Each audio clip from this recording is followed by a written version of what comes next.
Okay. Hi, Geo students.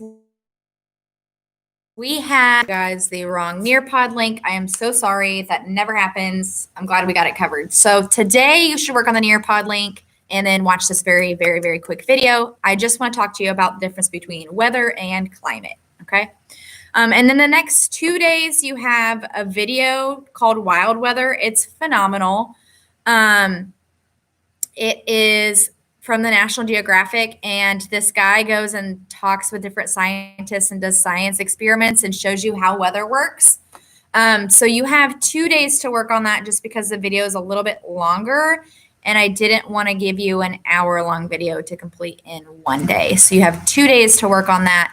So make sure you turn it in by Friday. Next week, we're going to work on an apocalypse project where you guys will be weather forecasters, preparing the general public for a natural disaster. So if you pull up on Schoology, our slides, it's labeled chapter 3, but it's really unit 2. I'm going to go ahead and pull those up from my phone since I can't screen share here, but you can just listen or follow along. Either or is fine. But I'm in Schoology, and I'm working on Unit 2, which is at the very bottom of our homepage. And we're going to click on that Chapter 3 Geo PowerPoint. And we're, again, just going to talk really quickly about the difference between weather and climate. Okay? So weather is the condition of an atmosphere in a specific place at a specific time. So when we look at weather, I'm going to pull up the weather app now. Let's see what the weather is in Edwardsville on January 20th at 9:40 a.m. So I'm going to use the weather app. It says currently it is 29 degrees, but feels like 25. Okay, and then it gives us even an hourly breakdown of what the weather's supposed to be like today. Sometimes it gives you daily. Sometimes it'll even give you like a 10-day forecast, right? So the weather is this moment, this place, the specific temperature or condition of our atmosphere. Okay? The difference between that and climate. Climate is an average overall weather condition of a geographic place over a long period of time. Okay. So my favorite example is Mother Russia. When we think of Russia, what is the typical weather of Russia? Cold, below freezing temperatures, probably harsh winters, right? So I'm using all descriptive words to talk about the overall conditions of a place. Now, is it always snowing there? No. Do they have sunny days? Yes. Do they have warmer days? Yes. But when we look at that specific region, that's how we would classify that, is through the climate of harsh winters, low temperatures. Okay? So how is our world affected by both weather and climate? Okay? We have our sun's energy that hits the earth, right? And so half of that sunlight is reflected back into space or our atmosphere, and the other half is absorbed by our Earth's surface. So that allows for our Earth to be warm, right? And so there's a really great little diagram from your PowerPoint here that shows you the reflection and then also some of the absorption, okay? You are doing a Nearpod activity today over climate change. And so that's the next topic of our lesson. So the greenhouse effect is what's causing global warming or climate change. So when the sun's energy hits our atmosphere, it does trap energy in our atmosphere. And some of the sunlight passes through that. And again, that's what warms our earth, right? But sometimes we have this effect called global warming where the earth will grow even warmer over a longer period of time, and that warmth breaks through our atmosphere. Okay. This is caused typically by human activities. So that would be something that I would try and remember. So when we burn coal, natural gas, oils, carbon dioxide, polluting basically is what's causing this increase of our greenhouse effect. Okay. If you've ever heard of like the polar ice caps melting over time, that is due to climate change. Okay. So you're going to do that Nearpod over, the effects, the causes and effects of climate change. Okay.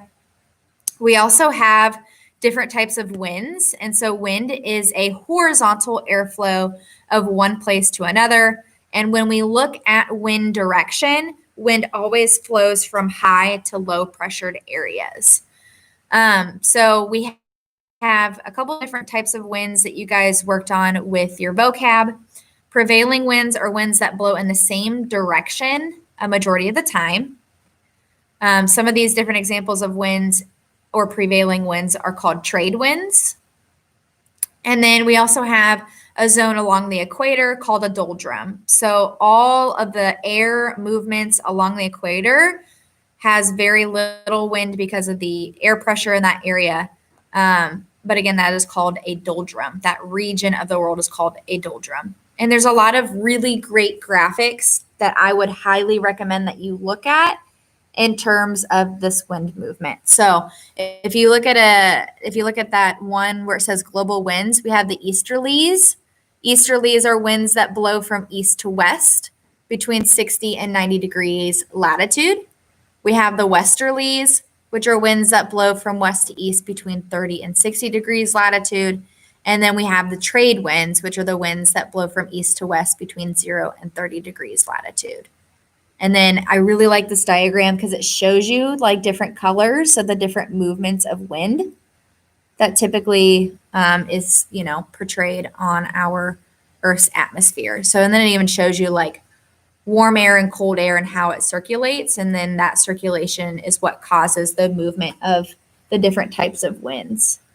Okay. So that's a really great graphic to kind of show you that different wind movement. But not only do we have wind currents, but we have ocean currents. So ocean currents are caused by a couple of different things. One, the wind causes the currents to change.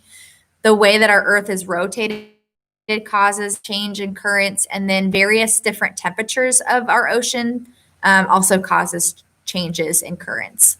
So again, I'm going to just show you this graphic really quick. I know that we did Finding Nemo with the EAC, right? The Eastern Australian Current. That is one of the major currents of our Earth, but there are several.